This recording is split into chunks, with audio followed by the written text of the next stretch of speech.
Hello, and welcome to 100% Real with Ruby. Hello, and welcome to 100% Real with Ruby. Today I have Ben Macefield on, and I think, this is the second time we've recorded. The other time was with Doughton. So this time, I think 4 episodes in, because the other one was split into 3. We are going to dive a little bit more into not only what creates the physique in terms of the actions, but there are so many things that social media just does not tell us. They lie to us about it, and they don't lie to us in terms of one extreme of saying you need to do this, that, and the other, but they also lie to us on the other side of the extreme where it's gone too far and we don't realize that the obstacle is sometimes the way.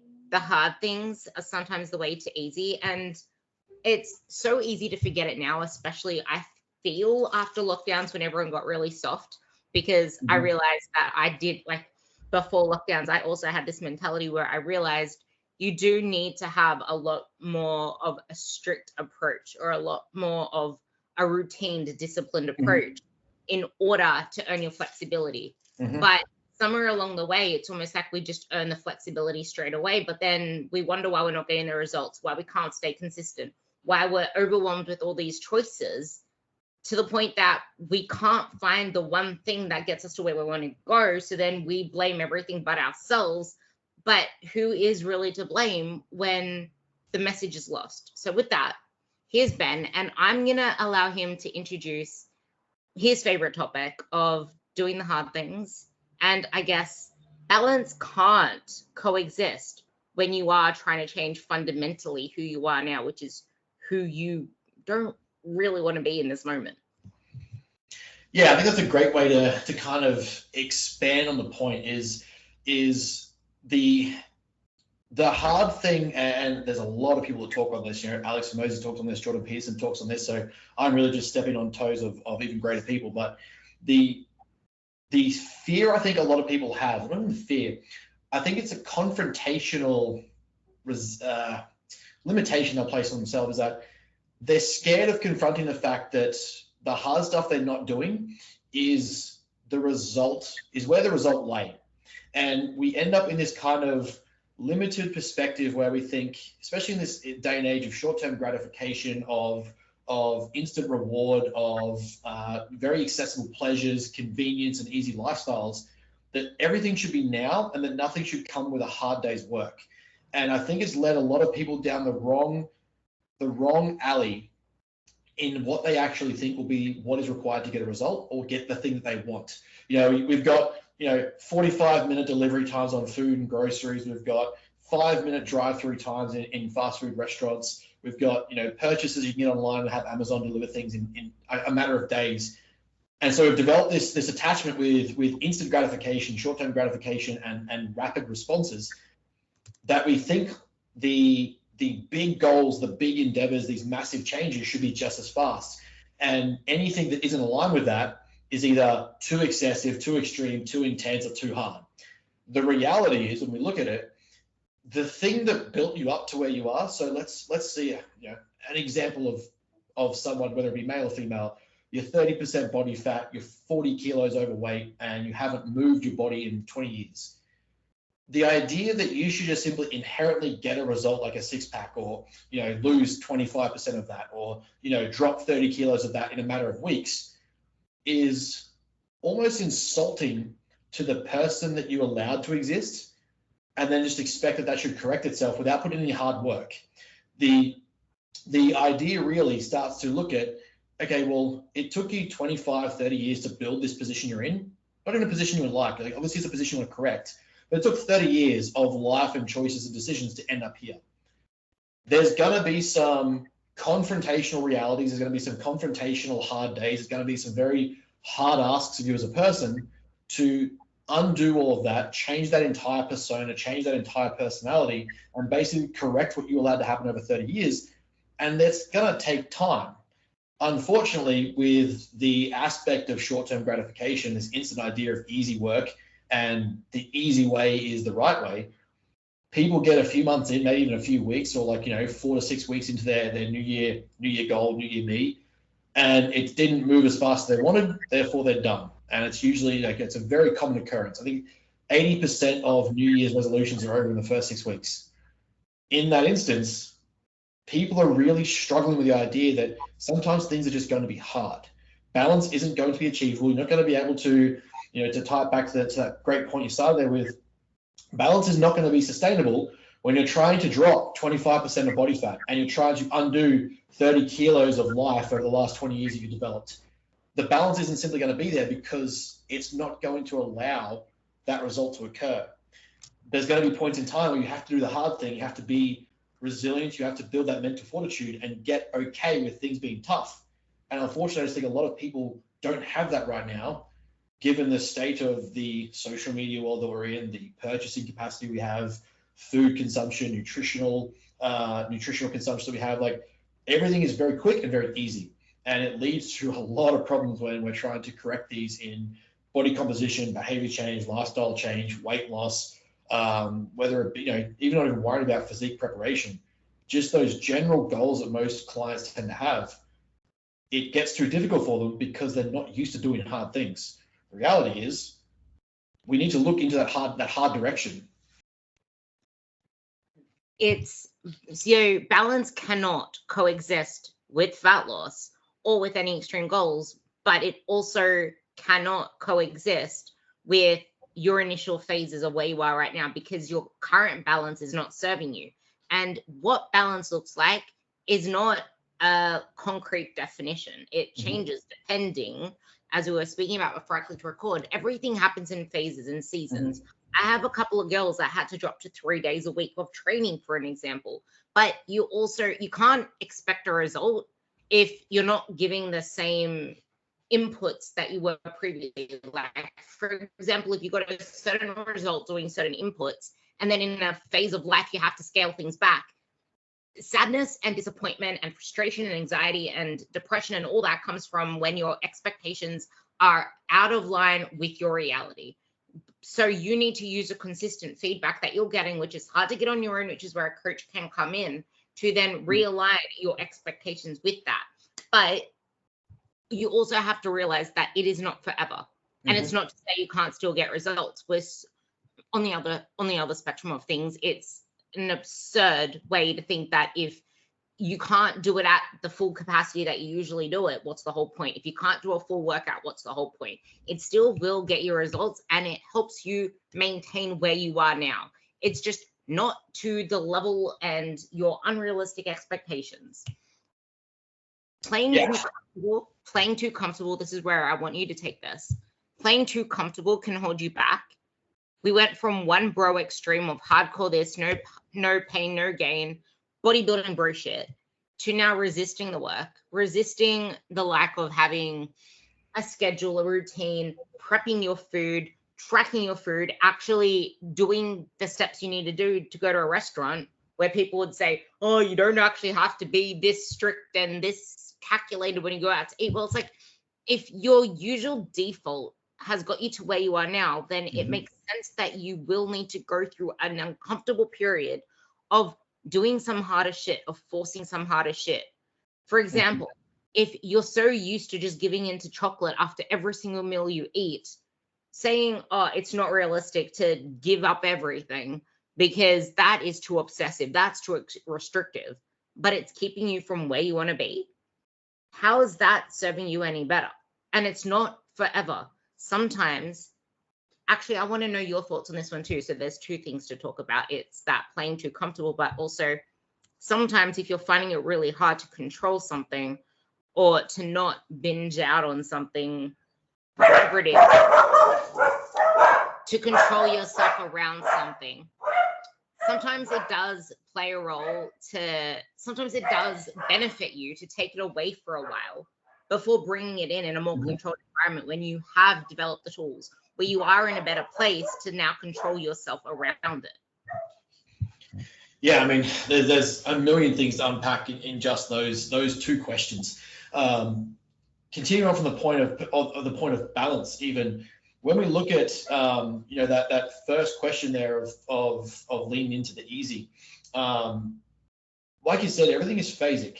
So if you've got to a point where your set balance point, where your balance position, your set point is very easy, it's very, instant choices, gratifications. I do this after every workout. I go have like a takeaway with the girls, or I go to brunch after every Saturday morning fit class, whatever that may be. If that's your balance, okay, great. But if you've come to us as coaches, as educators and trainers and said, look, I'm not happy with where I am, I want to change some things. Well, the reality is your balance now has to shift, because what was balanced had you in that position. And eventually things have to lean into being a bit more difficult, and we have to unbalance you, because, as we know, energy balance, even from a physics and food perspective, energy balance keeps you maintained. Well, energy deficit is not going to be sustainable or enjoyable or easy, but it's also not balanced. It's not a balanced point of time where, being in a 20-30% deficit is going to be fun. But at the same time, I'm sorry, but where you got to, what you were holding, what you were doing to maintain, that life that you had balance with led you to a position where you weren't really satisfied. You weren't really happy. Were you fulfilled? I've seen it time and time again where it'll be a father of 2 kids, a mother, a grandmother, a wife, and they're too inactive, unhealthy, physically weak, where they can't spend time with the family. They can't do the things they want to do. They can't get up off the floor. They can't, pick their kids up. So to me, if that balanced position you're talking about made you so happy and satisfied, would you be in that position? And are we now, we have to, sorry to correct that, we have to be in a position to get unbalanced for a period of time so that you can have that fulfillment back and you can actually have those moments in life back.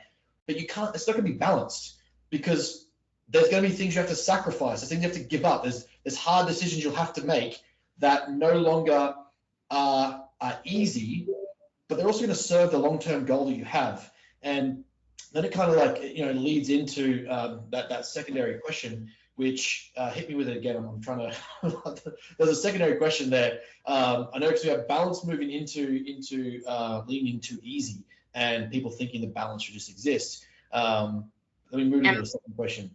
Playing too comfortable because we're resisting the things that we may need to do for a phase that's not forever. Yes. Okay. Perfect. Exact summarization there is, people need to understand that these hard things, like we look at such we struggle to globalize and look at a larger perspective. Time horizons for people are very hard to conceptualize. So we start doing something hard and we see day to day, like, oh, this is tough. I can't do it. The struggle is real. It's too much of a grind. I'm giving up all these things that I enjoy. I can't do this forever. No one in their right mind has ever said that a deficit phase is a lifetime endeavor. Absolutely any coach worth a grain of sand is going to tell you this is a period of time. It is phasic, and it's going to eventually reintroduce you to a new maintenance point, a new balance point, where you'll eventually get to have some things back. But for a period of time, there is a phasic approach you have to comprehend, and that is there is a phase of hardship. And that hardship is going to lead to a life of sustainability as we teach you more along the way. The idea is to narrow things, get difficult, get accepting of circumstances, get accepting of discomfort, and eventually we're going to get to a point where we can have some comfort back. But the idea that people really need to comprehend is that it's for a period of time. Whatever the big goal is, whatever the massive goal, whatever the endeavor you have, whether you be a physique athlete like people I work with, whether it be a lifestyle Gen Pop client, whether it be someone wanting to build a better relationship with their family and food, the struggle stuff, the hard stuff that you have to do is going to be phasic. Even as an example of like relationships, when I work with clients that have partners and stuff that aren't really on board with their lifestyle change, there's going to be a phase of confrontational relations where you have to hold each other accountable or have heavy discussions like, hey, when you do this around food, I don't feel comfortable. Or when I cook my meals, you decide to bake cheesecake. Those things are going to be hard conversations that you have to have. But guess what? It's phasic. Eventually you have that hard conversation. You're probably going to stop having those hard conversations because you learn with each other. You get better at it. So in whatever sense you want to apply the concept of these hard confrontational realities you have to go through, it generally leads to a better outcome in the future. But people struggle to perceive this idea that it's for a phase, it's for a period of time, and then they ignore it forever and then let it continue to go on, and it gets worse and worse. And then guess what? You're probably going to end up in another phase, and it's not a phase of your choosing, it's a phase of consequence. And it's usually not the place you want to be. This is where discipline and routine, having structure, having control, planning ahead, while it may seem uncomfortable now, or like it's obsessive, like it's too controlling, it's actually the one thing that will set you free. And it's almost like relate to it anymore in the sense that it's just automatic for me now. Like I eat the same shit every day because I don't have to worry about what's going to happen next, what's going to happen tomorrow. I know what I'm going to shop for every single week. I save so much time not having to think up new meals. I don't give a shit about people's recipes that come up. If they're friends of mine, cool, I'll comment, say, oh, this is cool, can't wait to try it. But I ain't going to give a shit about it because I'm already regimented. Like if I want to play around with something, I just throw shit together and see if I like it or not. But why make things more complicated than they need to be by trying to wing it every day, by trying to fall to the crowd of, no, but that's too obsessive? Since when did the whole standard of what health means isn't even healthy anymore? It's like you get called obsessive for wanting to pick the chicken salad at McDonald's over some fried chicken with a Big Mac because, oh my God, you have to have balance, or whatever else is in that category. It's like you're shamed for it. Okay, well, if I just had a burger and got a Happy Meal, I don't think anyone would have complained because that's what the majority are doing. But we don't want to be like the majority. We don't want to be like our old self. So we need to do some choices that are different from what we're used to doing. And it doesn't always mean forever. You might need to say no to so many more things in a deficit phase. Maybe when you start with a coach, you will have to do the same thing anyway, just so you can create some momentum to build that confidence within yourself, to get the coach to know how your body responds. Yes. But on the same spectrum, don't commit yourself to something you know you realistically can't stick to. Yes. It's just know exactly who you are, what your personality is like. Are you someone who can moderate? Are you someone who needs to take it slow? Are you someone who puts way too much pressure on yourself? And that's exactly why you fall off from communicating with your coach 3 days in, because you just struggled again and you're holding yourself to the expectation of, I need to tick off this habit, this habit, this habit, this habit. If your expectations are, I need to achieve all of these things because I'm paying the coach, it's a waste of money if I don't do it, then that is just as bad as not really setting any actual goals for yourself and hoping you'll just nail it off the bat. But because everything that you just said came around to this perfect narrative that I want to get you to pull apart, it's where social media lets most people down, because most of them are preaching weight loss, leaning down, bodybuilding photos. Let's get prepped for stage. The next stage to you finally eating a broccoli for the first time in your life is now making sure you eat chicken and broccoli so you prep for stage. That was quite an extreme, but you know what I'm trying to say. Yeah. They teach you how to lose weight, but they hardly teach you anything else. The 12-week transformations, no one has patience for anything else. It's become the 12-week transformation package to let's do an 8-week, to let's do the 6-week shred. People hire coaches or buy anything just to lose weight or to lean down. They won't subscribe to anything else. And something really powerful here, because I wanted you to talk about expanding your identity, everything being phasic, being so attached to a number or the scale. But I think there's an element in this that no one's really talking about, and that's the fear of just letting yourself go and getting fat, the fat phobia that people hold. But to the same token, people send me their progress photos. They look completely healthy. They look pretty damn on the lean spectrum, but to them, they look fat because they're comparing themselves to a skeleton that doesn't jiggle, that doesn't wiggle, that did a photo shoot and shred it. Like, what are they even comparing to? I think this is where expanding your identity really comes into it. So with everything I just said, making that the core root pillar to then breaking away from it, how can you break apart that narrative? Yeah, so a really important aspect, to kind of embody all of that is understanding the identity you build around yourself plays such a vital role in not just the results, but how your actions, choices, decisions, your goals align with you as a person, and how likely you are to stick with them, see them through, build that story, And it's a vital part in whether you're an athlete, whether you're a Gen Pop client, whether you're a weight loss, weight gain client, whatever it is that your goal is. The problem is a lot of people will build their identity, their narrative, and their story around the short-term struggle that they're having. That, you know, it happens a lot when you look at social media. You know, people will get validated or reinforced because they've identified with this psychological disorder or this eating disorder or this, you know, inhibition or this deficit depreciation. And so it kind of becomes a fixated position. This is who I am and this is what, you know, got me known. And, you know, obviously, as we know with social media, if you build a story and then you deviate from that, your audience gets very frustrated. So having this constant reinforced belief about yourself that, you know, if you're someone that's shredded and you take photos, your content is about being lean, and all of a sudden you start gaining weight or putting on size, you get attacked in your audience, you get attacked in your comments, people telling you you're getting fatter and blah, blah, blah. Like the current world we live in is so reinforcing of an identity rather than a person. Not an identity, they're reinforcing of a current position. And it stems this identity and narrative that people start to build around that, because that's what they believe their worth is, or the perception of themselves. One of my favorite concepts, and we got taught this quite heavily in exercise psychology and sports psychology, is McAdams' 3-layer model.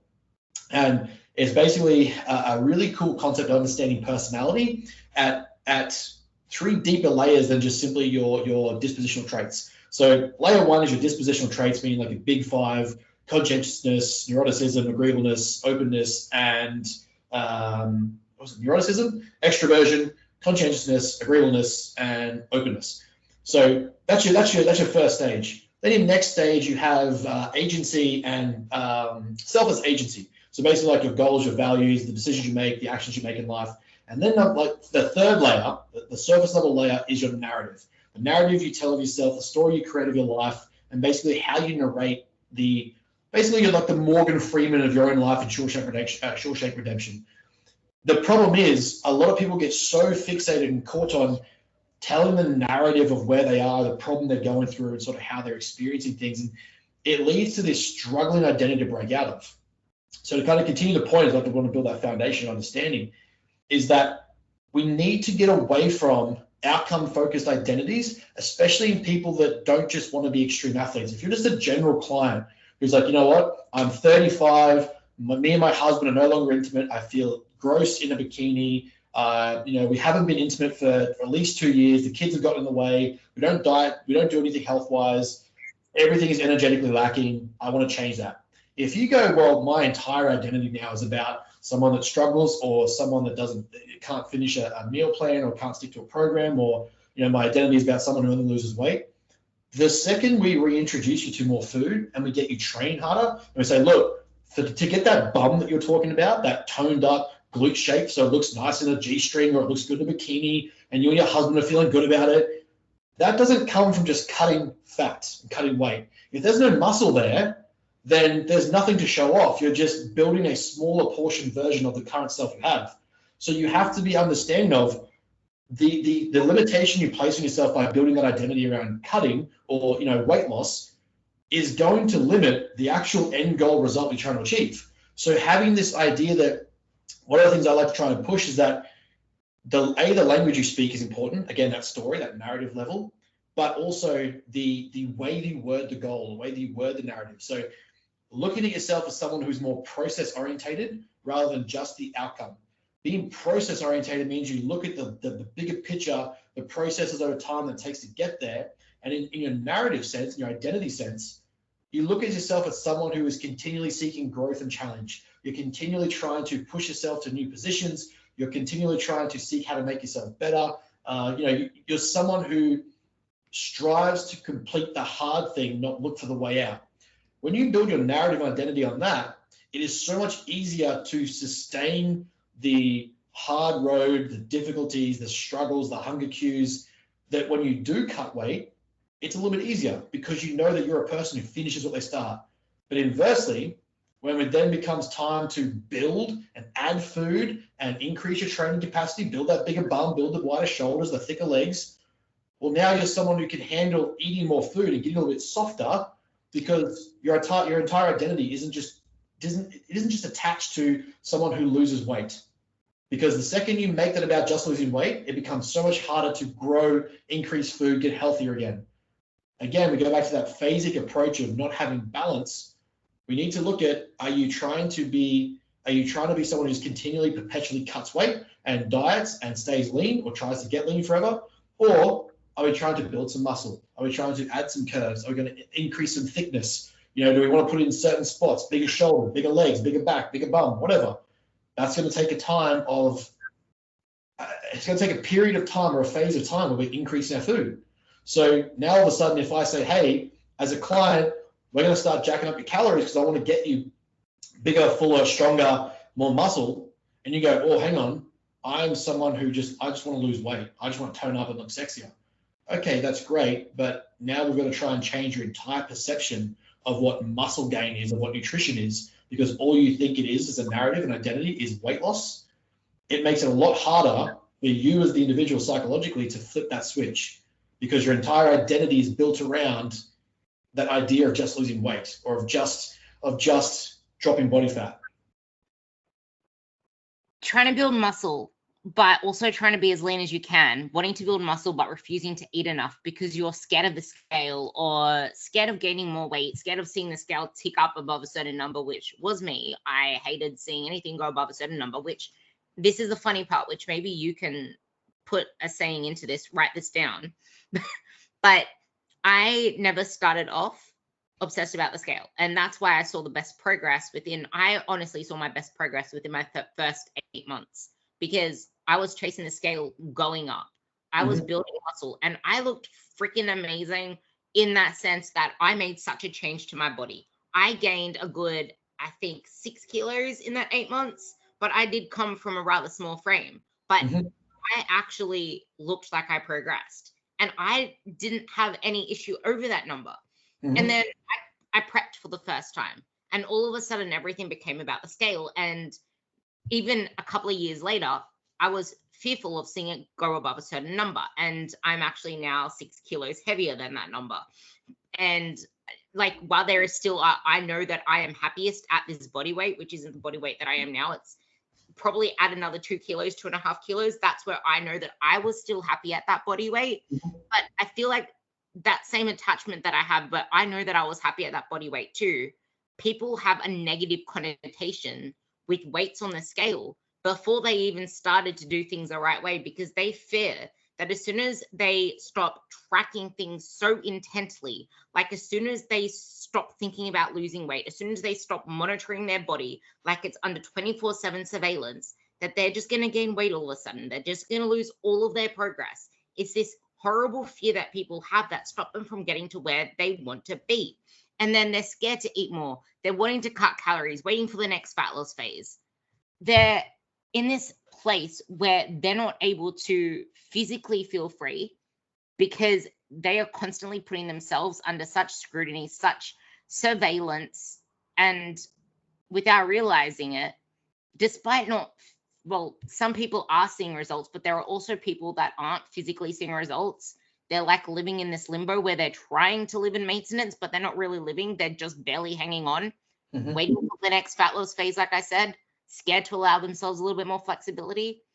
So they're in this place, once again, where what is it that you're trying to achieve? Because you're not allowing yourself to move either way. You're never going to give the effort you can give to a fat loss phase because you are so fatigued from living in this state your whole life, but you're not letting yourself go. So there are two different people there, plus my own, because there are people that have seen the results, but now they know that it's not serving them right now, and they need to allow themselves to build. They need to allow themselves to let go of obsessing over tracking their body weight so meticulously, tracking their body so meticulously, and judging themselves.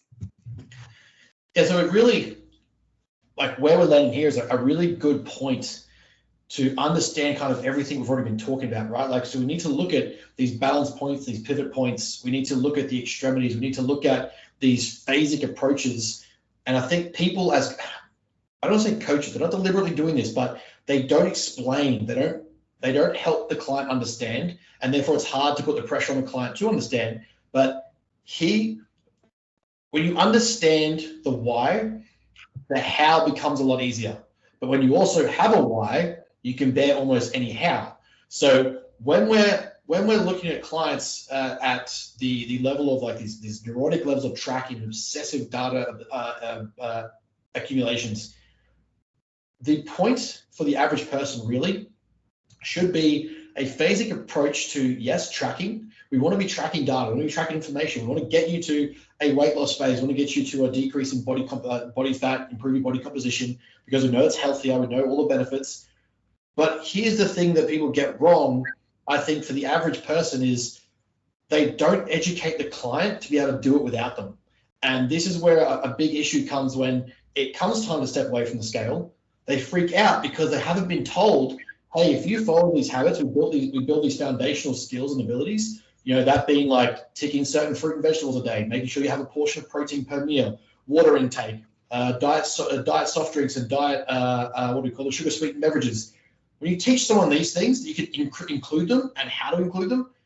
Then all of a sudden, like, we can do a 3-4 month phase with no tracking. And guess what? You're probably going to be in roughly the same 1 to 2 kilo radius, because we're eating the same quantities and portions and nutrient diversities, but it's not having to be obsessively tracked. We should be teaching you to develop tools and abilities so that you can go through life and know when it's time to change. So if you're physically being taught to track food and weigh your food and weigh yourself on the scale, the intent should be, if you're not an elite athlete or someone intending to be shredded and dick skin lean on a stage or hitting a 300 kilo PB on a platform or out on a sporting field, learn these tools so that your identity isn't built entirely around this concept of weight loss. We can learn these tools, and then eventually you phase out of it and go, okay, for the next sort of period of time, you're good to go.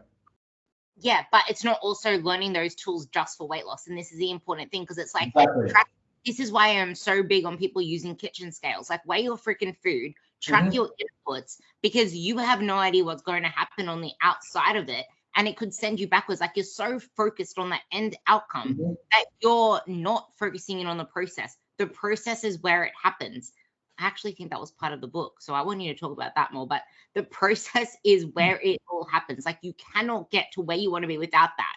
Your why isn't a definite destination. It is a direction. It is like saying, I want to, this was in one of my previous podcasts, it's like saying, I want to go east. You never reach east. You just continue in that direction. Sometimes progress doesn't mean moving forward. Sometimes it means moving backwards to take a different route. Sometimes it means staying still. This is why you need to be so patient in the process and not see fast, instantaneous results, or just leaning down or waiting for the next fat loss phase as the only thing that means progress, because you are holding yourself back from any progress.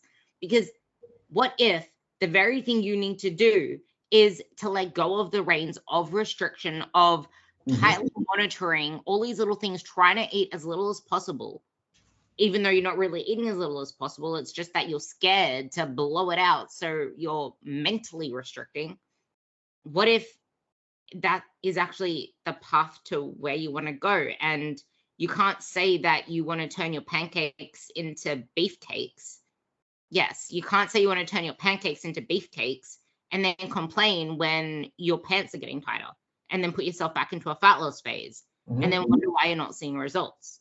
The why and the how, the answers aren't always known at first either. You need to have a flexible identity, a flexible mind, pivot to evolve. But within this flexibility, you're not just flexible like a loose cannon. There are still restraints around that flexibility, and that is knowing, how do you want to feel? How will it feel when you achieve your goals? Because it's not about the goal itself. No one is doing this just for an outcome. You want to feel a certain way. But you said this when I commented on your post. You can't build something from nothing. You can't expect to look toned if there was nothing built underneath. And I think that's where people go wrong.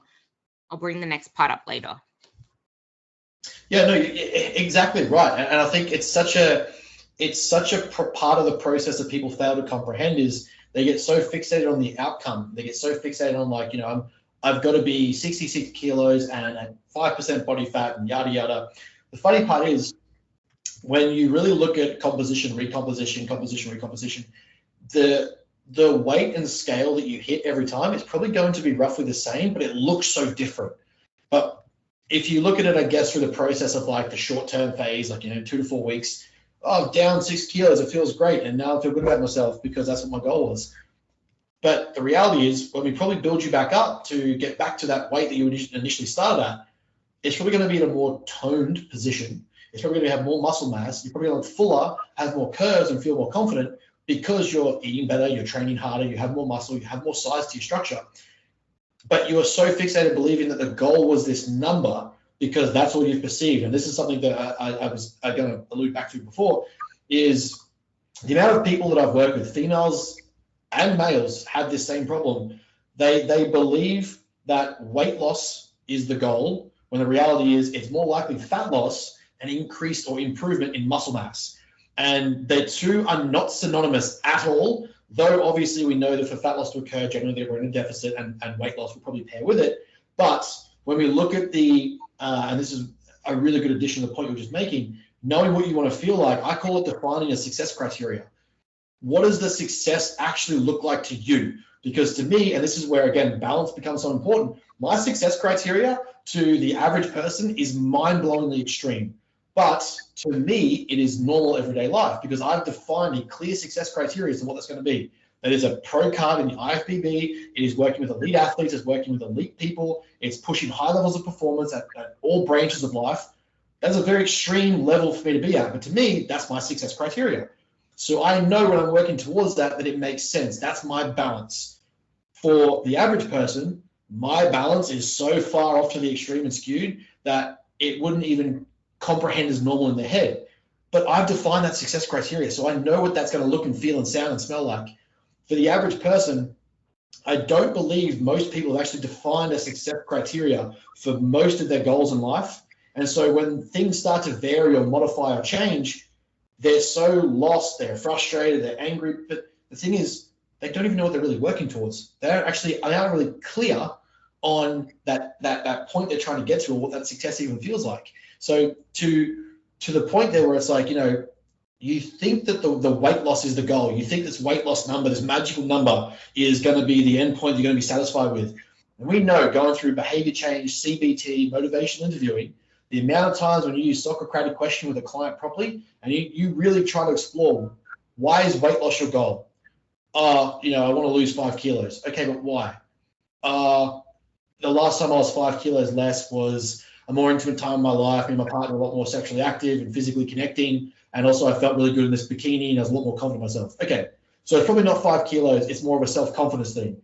Yes. So if we taught you how to eat better, feel better, train better, move better, and with that came a reduction in body composition, regardless of weight, that'd be the same goal, right? Oh yeah, probably. Okay, so we've got a clear example here that weight loss was not the goal, and improvement in body composition and developing self-confidence was. So this idea that this number has to be the endpoint, when you haven't even clearly defined a success criteria, is almost contradicting. And I think that's where a lot of people go wrong in their identity of trying to be so fixated on this number changing. The amount of times that I personally have been above and below 100 kilos, and each time in the different phases of my approaches with my coaches, it's been a different look for a different reason at a different point in my life. So if the number was purely, I've got to be 100 kilos, I could be a fat 100 kilos, I could be a shredded 100 kilos, I could be an on stage 100 kilos, I could be an off-season 100 kilos. It's so different based on, the reason or the timing or the age or the experience that I hit that number. And I think a lot of people don't really comprehend that it's not always the number. It's not always that weight loss, that scale weight that you have to check and track and constantly keep up. It's actually defining what is the success criteria that you want to actually achieve, which means having your goals clearly mapped out, having your values mapped out as a person, understanding what your priorities are. Even if, to kind of add to this, even if you were clear on your goals and your success criteria, if you as a person look at your priorities and say, you know what, the thing required to get to that goal, I'm actually not willing to give up my priorities to change my priorities to get that.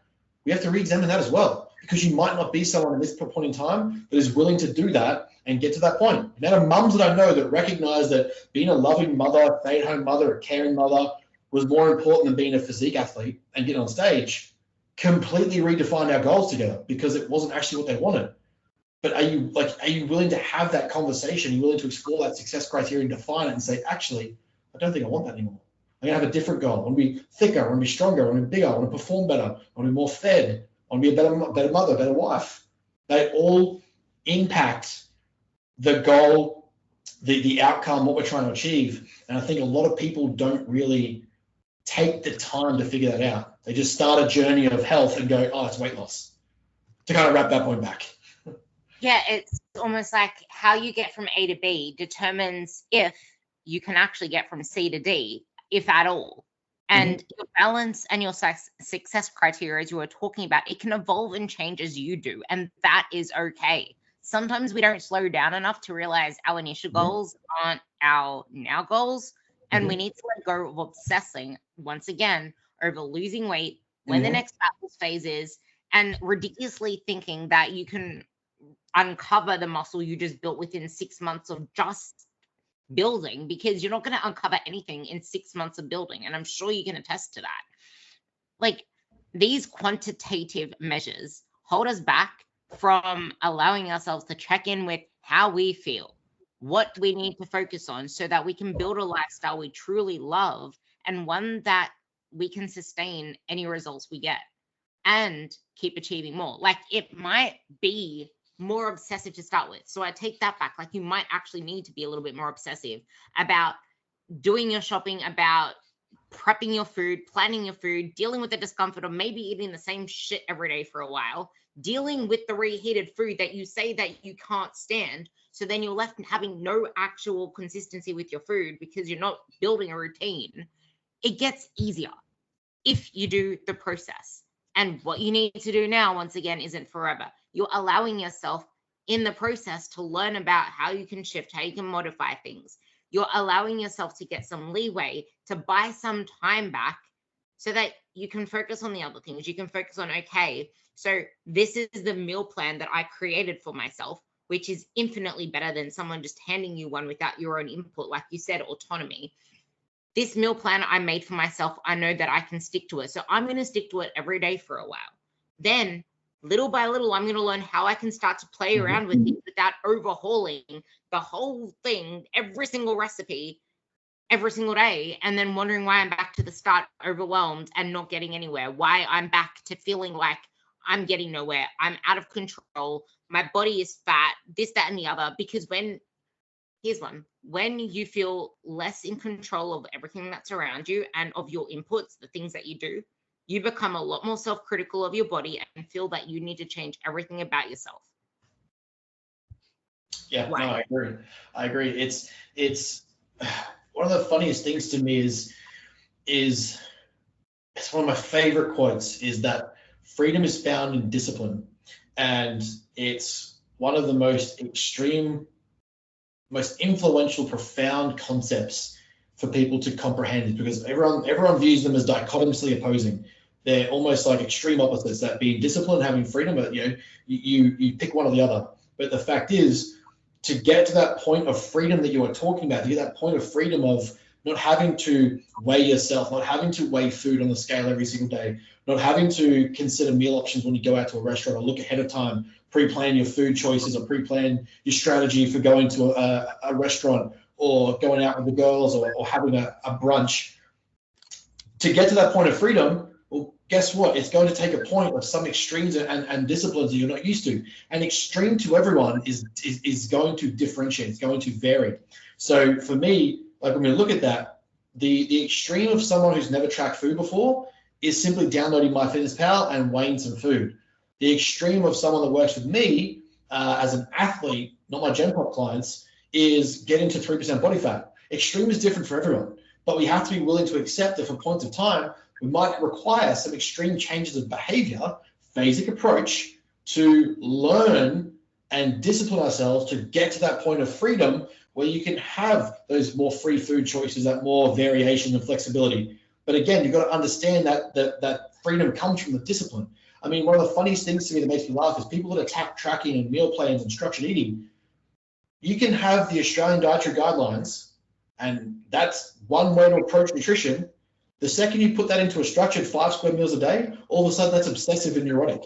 To me, that is such a crazy idea that being accountable to the same thing that the Australian government is telling you healthy and should be eaten into a structured meal plan is now some weird, over-obsessive, over-neurotic, highly conscientious task that is, borderline psychotic. But the reality is just taking a very loosely laid out meal idea or food idea, nutrition idea, and put it into a structured plan. Now, that to me is just a degree of time where we're narrowing down what you're going to eat. We're limiting your consumption of other things, but we're developing a knowledge on what good, healthy eating is so that in the future, when you deviate and you go out with the girls and you have a pizza night or you have a movie night and you have some snacks, well, guess what? The next day, you wake up, you get back on your nutrition, you get back on your water, you go for a morning walk, you make sure your digestion's good, you pass waste, and now all of a sudden the waste come back down. It's not a big deal. But again, you don't know that until you've learnt those disciplines and those routines and those habits to understand those skills. Now that you have them, you have the freedom to enjoy yourself. It's really not this like mind-blowing, life-altering concept people make out to be. You're not developing an eating disorder or some neurotic behaviors. You're just learning to discipline yourself, learn some structures, and take control of your nutrition, take control of your goals, so that you can have the freedom later that you're so incessantly craving and talking about. Unfortunately, a lot of people don't really view it that way, and we end up with these opposing arguments of, any tracking or any accountability is wrong and dangerous. You shouldn't have to look at a scale when you go to a restaurant. You shouldn't have to be conscious of food choices. I disagree, because the version of you that wasn't conscious of those things led to the version of you that wants to change. That sparked an idea, because it's like people want to get to this place where they never have to think about it. I know that comes from the fact that you have been so severely restricting for most of your time. You only ever cared about your nutrition and tracked your food for the meanings of weight loss. You never did it for anything else, for performance, for energy, for tracking your actual micronutrients, for just being a better version of yourself. No wonder you're so exhausted from doing it all. Like, it doesn't have to be the way that it's been sold. And this is another lie that social media is telling us, like, it has to be difficult. It's like you need to find that Goldilocks zone, and that will change a lot of the time, because like we spoke about, you might need to keep making that harder choice to start with, because if you keep choosing that easier one, the one that's okay, moderately warm, you might still keep getting the same old results because you haven't forced a disequilibrium to find a new equilibrium. I don't know if you read the book Master of Change. I fucking love it. It's like you need to go through a disorder, which is exactly that, to find a new reorder, which is the order that better serves you from the old order, because the old order was what had you where you weren't happy with it. And same to what you were saying with the whole flexibility thing, like most of those people, I can say for myself, I hardly ever track my food because I eat the same shit every day anyway. And if I change things here and there, I'm like, who cares? But I didn't start off this way. Mm-hmm. I went through periods of rigid tracking, rigid trying to do everything, rigid calculating everything to get to a place where I can have this flexibility, where I can look at a plate, where I can go on holidays and not track and still maintain my body. Saying no to things means that you're saying yes to less desirable things, things that you don't want. So isn't it better if you choose your fuck yes? Mm-hmm. Bring in the process here, because I'm going to keep harping on the process for you to talk about why is the process so important? Why do we need to know the basics and build the bricks? People are this is what we talked about. I forgot about this one.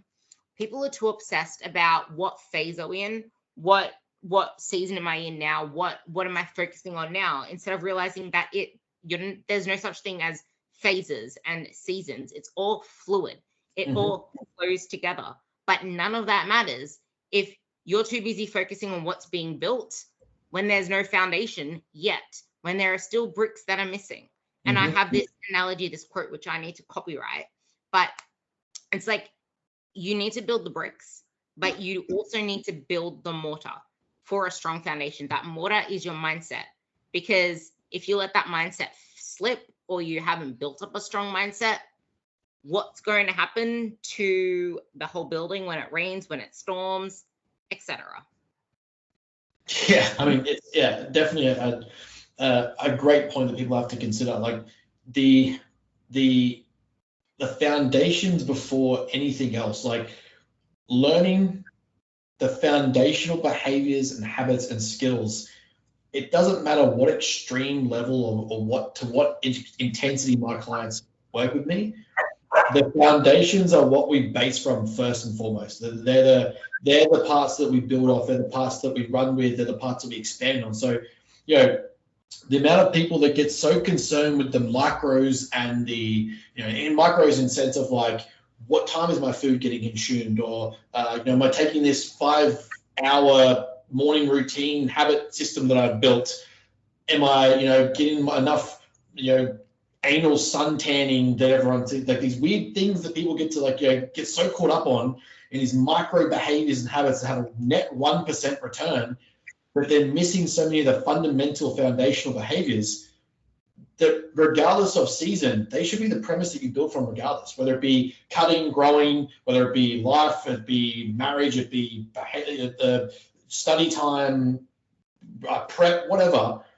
The fact is that fundamentally we should have a baseline of knowledge of health and the fundamental behaviors that need to go into things. And that's, maximizing sleep, diversity of nutrients and fiber, vegetables, fruits, hydration levels, spacing of protein or having adequate protein over the day, total calorie consumption knowledge. These fundamental concepts that we should be easily aware of and building from in regards to then making changes. So, before we even get to these awesome cutting phases, growing phases, what have you, building those baseline knowledges first is so important to longevity of success, and then also sustain them in the future. Like, there might be a point in time when you found that happiness, you found that point where you're like, I'm good.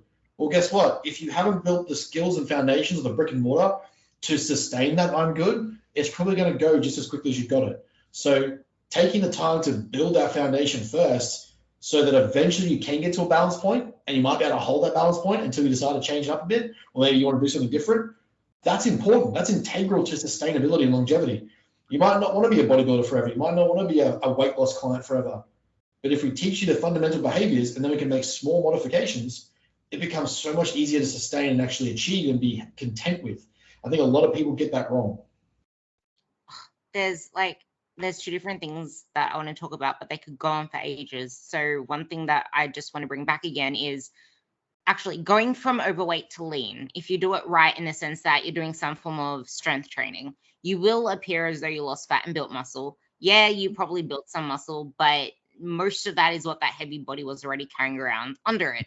I guess if you did have a coach in the meantime and you trained really hard, then you probably built a little bit more. But it works until it doesn't. And it's the same as building from a more empty canvas, which is the majority of people that I guess come to you and come to me, like they are trying to build from nothing, but they're scared to go through the building process.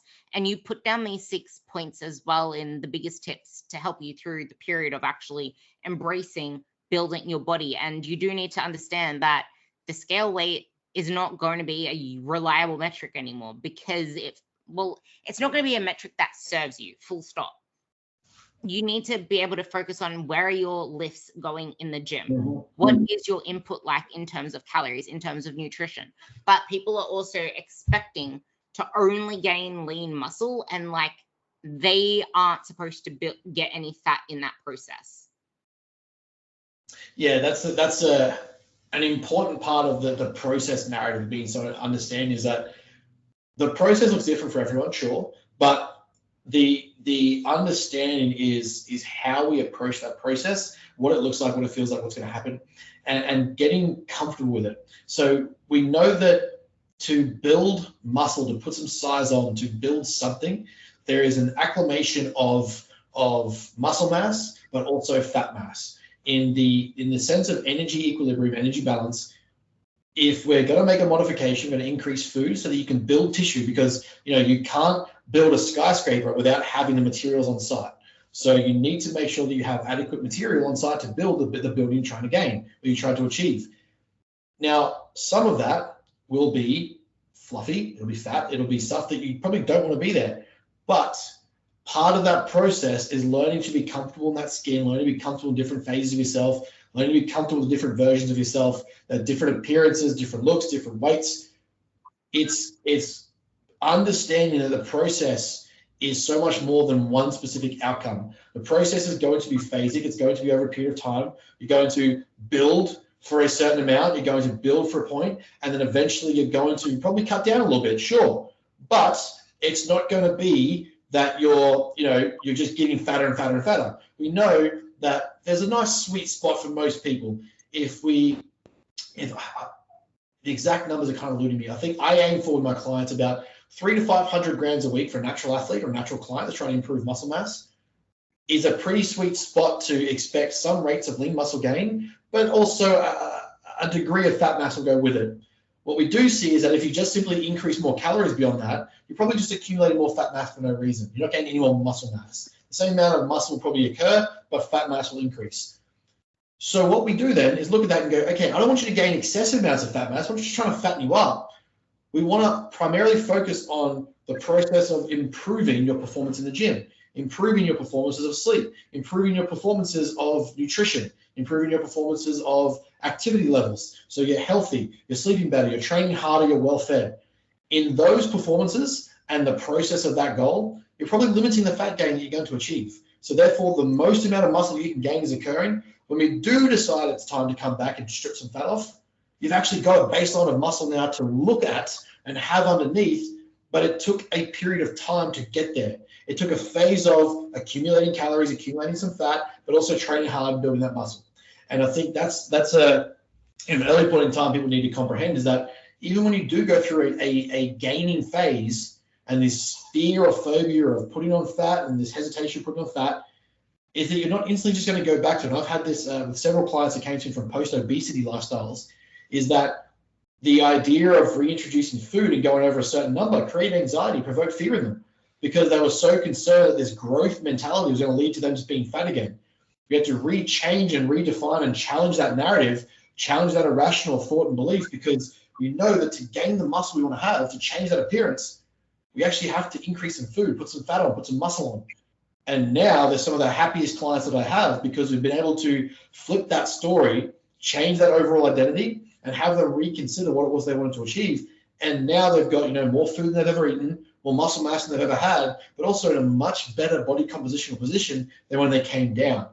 And that's something that people really don't understand well enough, and it's what probably creates some of that fear. But when you can look at it through that lens of that process, you're going to realize the process happens cyclically, repeatedly. It's over time. It's ever changing and consistently going until you're at a point where you're like, you know what, I'm happy. But when you find that happiness point, you find that satisfied point, you've probably learned, or hopefully you've learned, I'd say if you work with people like us, you've found that the tools required to sustain it, and now you can go, you know what, I'm good here. Fantastic. You've got the skills and abilities now to maintain that. You've found a balance point after a period of discipline and hard work that you can now have that freedom that you wanted. It's like you went through the process. You didn't just end up where you are now. So stop fearing that you're just going to end up back where you were, because you have built those tools. You are the person. If you haven't allowed yourself to become friends or to get to intimately know that new identity of you, you are always going to fall back to your baseline identity of who you don't want to be, which for many people, it's the identity of a dieter. So you always find yourself back on a diet.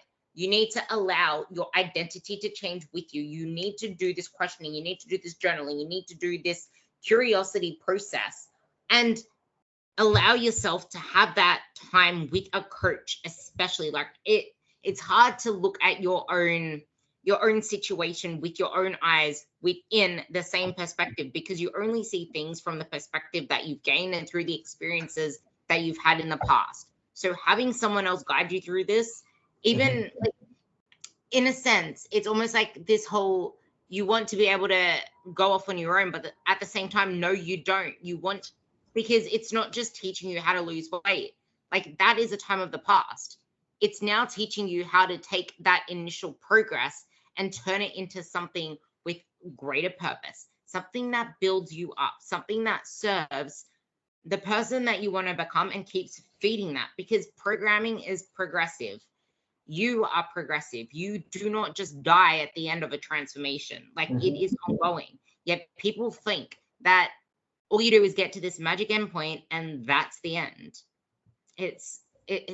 I want you to just title up with the main theme of this, in that your identity matters, discipline and routine set you free, and instant gratification is why you will never ever get your end goal, because you expect to get 7 years of progress in 7 months and 12 months of progress in 12 weeks.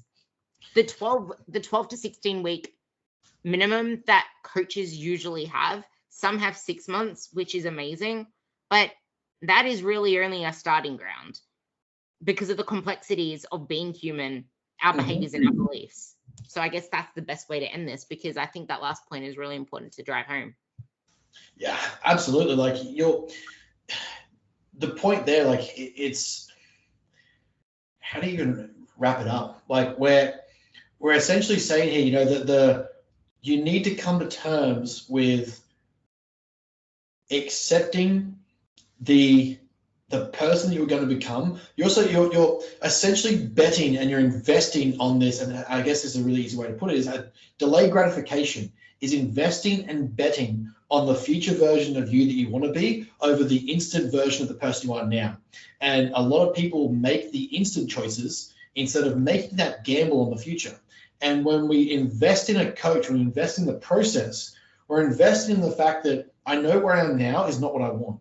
Because if it was what you wanted, you'd be making all the short-term plays, like, you know, eating the pizzas, eating the donuts, eating the ice cream, not going for your walks, not doing training, missing workouts, oversleeping or undersleeping. So this version of this person you're trying to become, you're building the identity around that. You're building around, this is the new life that I want. This is the person I want to become. You're accepting of the fact, you're building this narrative around growth, around hardship, around struggle, around resilience, and you're willing to accept and lean into it. You're willing to recognize that to get to this new person you want to be is going to mean sacrificing things of what I want now for what I want later. And it means accepting that there's going to be a period of struggle and hardship in amongst that. There's going to be periods of discipline. There's going to be periods of hard work and dedication to something that I'm not going to be comfortable with, but that doesn't mean it's restrictive. It doesn't mean that it's neurotic. It doesn't mean it's obsessive. It means that there's going to be points in time where we might say, hey, let's consider what you eat at the restaurant. Let's consider what you eat at the wedding. Let's consider what you eat at the girls' day on the party boat.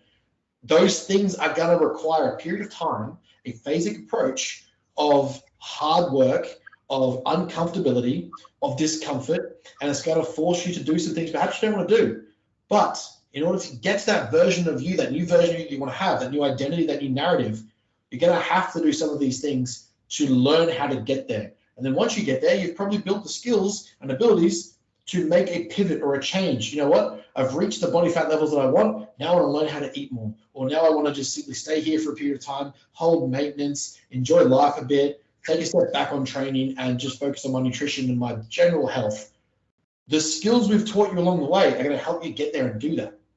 And that's pretty much the easiest way to really comprehend the whole point of this chat, is that it's not restriction forever. It's not dieting and tracking food forever. It's not obsessively neurotic forever. A dieting phase, if that is the goal, is a selective period of time in which we starve the body and we restrict calories. It is not something you run forever or for life. It is something we do for a point in time to achieve a certain result, to then modify and make changes. That's all this is. We're making phasic approaches and processed approaches to achieve a look or a desired outcome that we can then modify from there to change based on what you want once you're there. But you can't make that change once you get there until you get there. So it means to get there, we're going to have to do some hard shit. I love that so much. You have to choose your hard and not the wrong hard, because ice baths and freaking withholding coffee for 2 hours and all that other bullshit is the hard stuff that you don't need, and it's the hard stuff that won't get you to where you want to be. Choose the right hard, and you will find that soon it becomes that much easier for you to live the lifestyle with less friction. Exactly.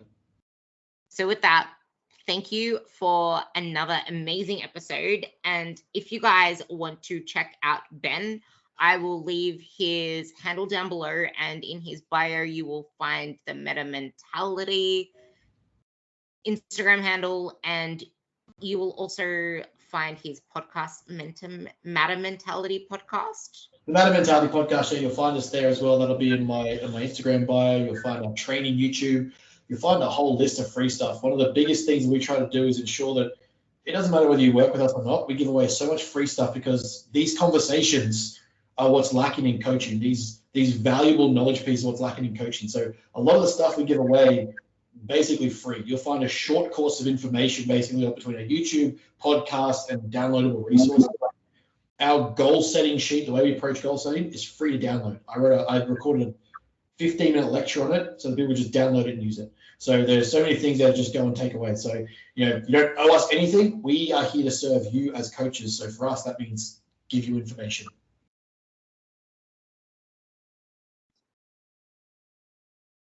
I love that so much. So if you guys took anything away from this, let us both know. And I will also let you know that that goal setting sheet isn't about what you're going to finally achieve in 12 weeks. It goes beyond that, because your life is more than 5 years.